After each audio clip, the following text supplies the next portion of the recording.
everybody. My name is Monette. Today in Principles of Strength and Condition on October 13th, we will be actually going over instructions over exercise. That exercise today will be a barbell bent over row. Before we get started, we need to mainly go over 7 key components of prescribing exercise routine. So the first thing that we need to accomplish is actually a purpose. Why are we doing this exercise? Number 2 would be the muscle groups involved during this exercise. Number 3 would be the opposing muscle groups, because we obviously don't want to work too much of one specific muscle, neglecting the opposing muscle. Number 4 would be the joint actions involved during the exercise routine. Number 5 would actually be the phases of the routine. Number 6 would be precautions. And number 7 would be alternative exercises, just in case the barbell row doesn't work for you. So let's get started. Number 1, we're going to get down with our purpose. Our purpose is to actually create a better posture with our upper posterior chain. Our upper posterior chain, I will also give out the muscle groups. So our second key component is pretty much our post-deltoids, our rhomboids, our traps, our latissimus dorsi, and our bicep. Another good purpose for this exercise is pretty much our sitting posture. Because we ended up hunched over most of the part of the day, we need to create that stability in our back muscle by doing those rolls to roll those shoulders backwards. Our third key component is going to be our opposing muscle group, and this is a good key to touch on during exercise instructions because it's obviously the opposing muscle group, but I chose this exercise because people tend to overdo chest. Now, when you overdo chest and you do this motion too much, you can tell when people do their chest workouts because they end up walking around the facility just like this.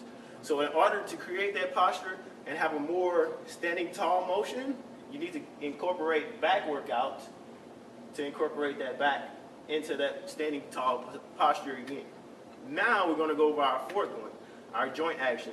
That includes shoulder extension, scapular retraction, elbow flexion, and with our hands, we're going to be pronating our wrist on top of the bar to pull it in. Got that one down? Now, the next section of this video is actually going to be going through the phases, through the precautions, and through the alternatives.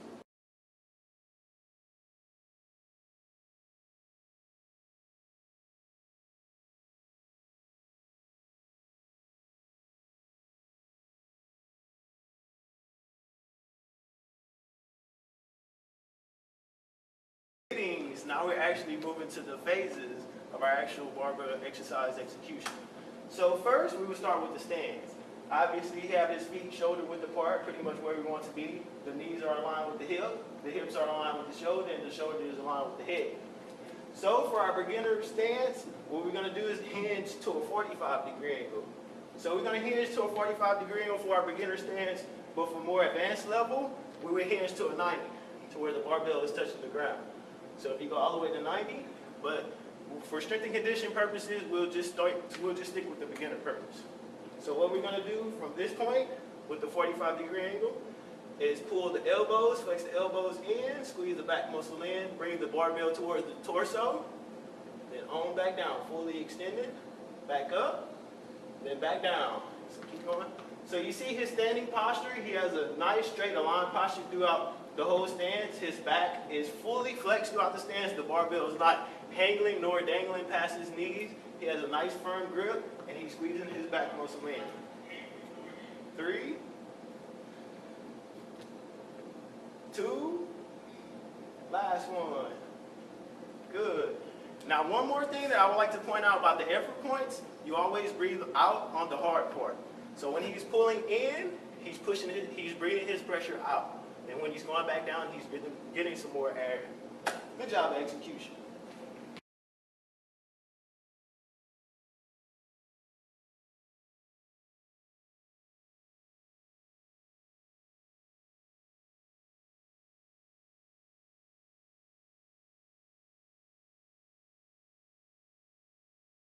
So, now that we got our phases down, we're going to move into our key component number 6.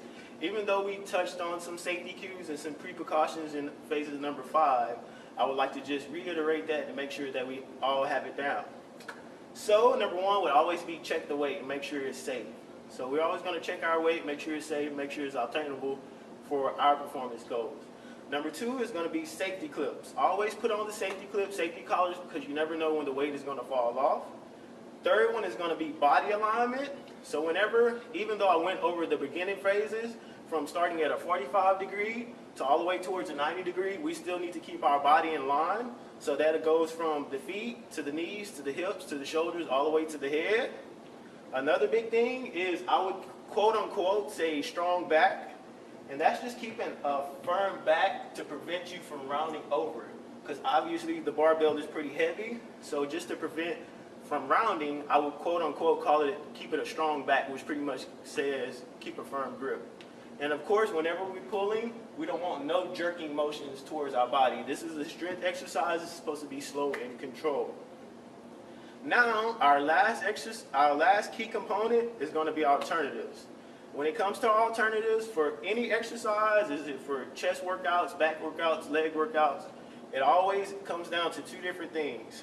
The body and the joint angle, and the body and the joint action. So long as I'm hinging my hips, no matter where I start from, if I'm from the 45 degree angle or the 90 degree angle, long as I'm moving at this joint action and at this joint angle, I'll always be working my back workouts.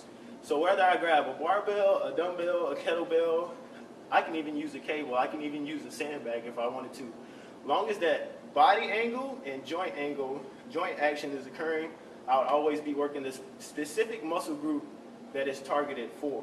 So one thing that I would like to also say, if you're going to single out the arm during the row, if you remember from the keys to success, it would always be an opposite arm, opposite leg relationship. So you never want to stagger yourself over. You always want to use the opposite arm to opposite leg whenever you're doing your rows. So we got that one down. Now I'm going to give you some different alternative workouts. This would be pretty common, pretty general, just so you can wrap your around and be more open to different workouts. So I would like to say you can always start with a dumbbell row. It's basically just isolating one back muscle at a time. You can also do a cable row. You can also do the seated cable row. There's just plenty of options. So just remember, it's all about the body and joint angle, and it's all about the body and joint action. Hope you enjoyed.